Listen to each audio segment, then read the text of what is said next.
up.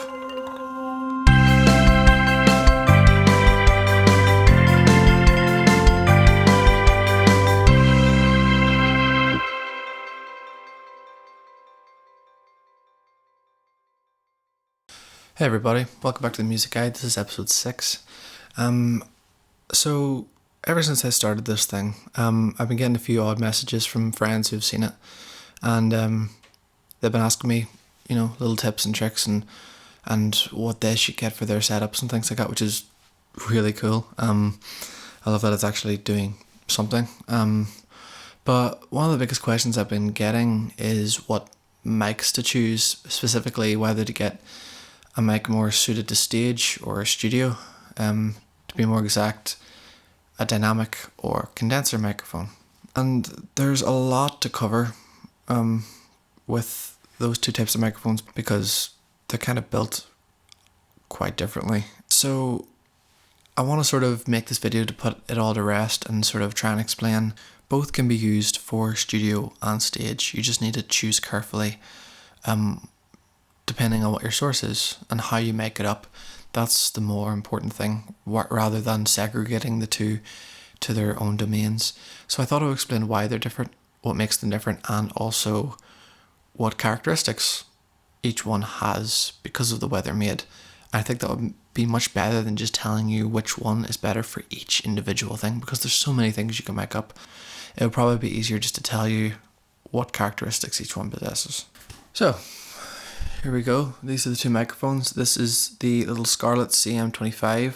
Yes, it's called the CM25. I called the CO1 a while ago. I got it mixed up between this one and the Samsung CO1. It's the same sort of price range of microphone, same sort of size. So yeah, I got mixed up. But it's the CM25. One you can only get with the Scarlett Studio bundle or the Scarlett Solo bundle, but it's a great bundle to get anyway. But the reason I picked this here mic instead of this one is that this one costs around £200. This one costs around £100. So it actually makes more sense to compare these two because they're actually closer price ranged to show that what you can get for the exact same price on either side. So let me just explain the science behind both these microphones. Basically, a dynamic microphone is much simpler. It has what is called a diaphragm, large diaphragm. Condenser microphones, large diaphragm, dynamic microphones, both have diaphragms. A diaphragm is just a small, thin membrane within the microphone. The way that sound moves, it sort of propagates kind of in this direction. It compresses and rarefacts, and that sort of movement impacts on the diaphragm of the microphone because it's so thin. It moves it back and forth when your voice hits it, and that creates a signal that goes through wires. I'm going to explain all this here in more detail in another video of actually how a microphone works specifically, but basically it moves that membrane. That's what creates the signal. For this, it's a similar idea with the membrane, but the thing is there's also another membrane behind it that's thicker, and then in between the two of them there is a current, an electric current. That's why you need power for these kind of microphones. And instead of actually measuring how much the membrane moves, it measures how much it moves in and out of that current, and that's actually what picks up the signal. The reason why this is important, and the reason I'm explaining all this here, is that this makes these microphones good for certain things. So the first thing, and probably the most obvious thing, and why this one is the one you would take on tour and things like that, is because this one is more robust. Because it's a simpler design, there's less things that can break inside it, and it's just a more robust microphone. So you can drop this and it should be fine.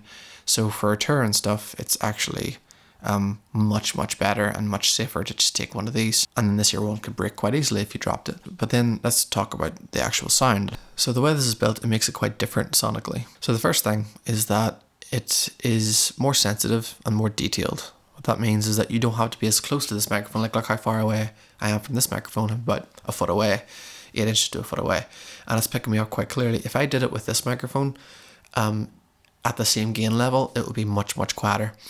So basically that's why you see people on stage, they're kind of eating the mic compared to one of these microphones, just because they're more sensitive. They can pick up things from much further away. This is good to get a more natural sound because you're further away from the microphone, and both these microphones are cardioid polar pattern microphones, which means that the closer you get to them, the more bass response you get. Obviously, you can't really get too far away from this thing without it completely losing your voice.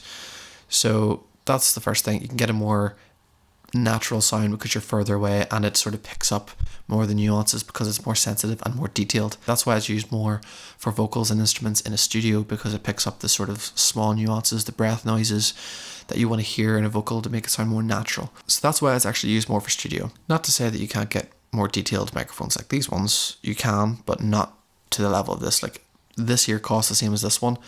You would have to get probably something higher end in the dynamic range to actually get to this level of sensitivity. So then you have frequency response. Frequency response is basically the amount of frequencies that a microphone can pick up, basically, in an easy way to explain it. This microphone can pick up closer to 20 hertz on the low end, and then 20,000 hertz on the high end, whereas this one cuts off at around 16 to 17,000 hertz, and around, I'd say around 50 hertz on the low end. The reason this is important is because it cuts out frequencies. It actually cuts out information, which when you're recording, you kind of want to have as much information to work with as possible. And with live, you can get away with that more. Plus, you want a less sensitive mic anyway to avoid feedback. Typically, you go with this mic for live and this mic for studio because of that alone. But yeah, it just gives you a bit more information to work with. Also, the frequency spectrum on this one here is a lot flatter.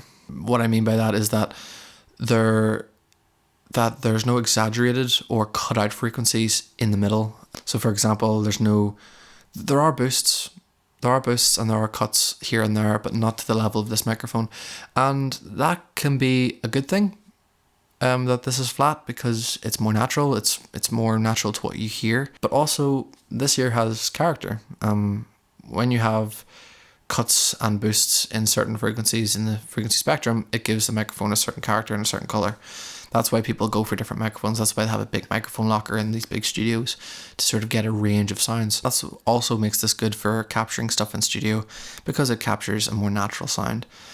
And then again, it's not bad that it has sort of differences and boosts and cuts. It is typically more used as to add color and difference and character. Both these microphones can be used in either situation. This can be used in the studio and this can be used on stage.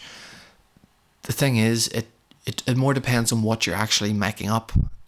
For example, I've used condenser microphones to mic up overheads for drums on a live stage. I've also used one of these in studio, especially for live sessions, because they're less sensitive. They're not going to pick up the other instruments in the room. Also, because they're less sensitive, these will fare better with loud sound sources. So, if you have a drum kit, if you have a snare drum or something like that, you do not want to put this thing near that, because there's no pad on it.